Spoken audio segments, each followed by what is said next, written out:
let me give you a sense of what it's like to be me having this conversation. I mean, it seems to me we could have been having this conversation 500 years ago. And life was difficult 500 years ago. There was a lot of despair. There were crops failed, and disease spread, and people suffered just instantaneous and catastrophic changes in their fortune. And it was the cause of all of this actually was well understood 500 years ago. It was witchcraft. And happily, the church had produced some very energetic men who had the gumption to deal with this problem. And so every year, some hundreds and sometimes thousands of women were burned alive for casting spells on their neighbors. Now,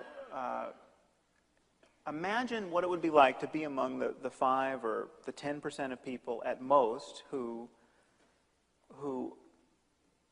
recognize that the very belief in magic, the very belief in witchcraft, the very belief in good witches or bad witches was a malignant fantasy. That the white witches who were helping people with medicinal herbs and practicing midwifery, they were on no firmer ground than the black witches who were casting the evil eye. The whole belief system was at fault. Imagine the kind of criticism you're going to get. No, your problem is just with kind of fundamentalist witchcraft. The reality is that witchcraft is far more nuanced than that, and there's no conflict between science and witchcraft. I mean, science deals with physical law and physical causality, but witchcraft deals with potent spells and the internal connections between things. This idea that somehow we shouldn't call into question these patently bad ideas for fear of offending people, for fear of glossing over their despair,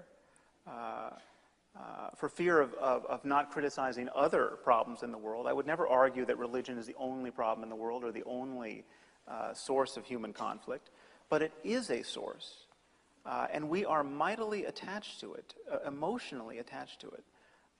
And we are loath to criticize it even when it is declaring its ugliest intentions and its ugliest certainties.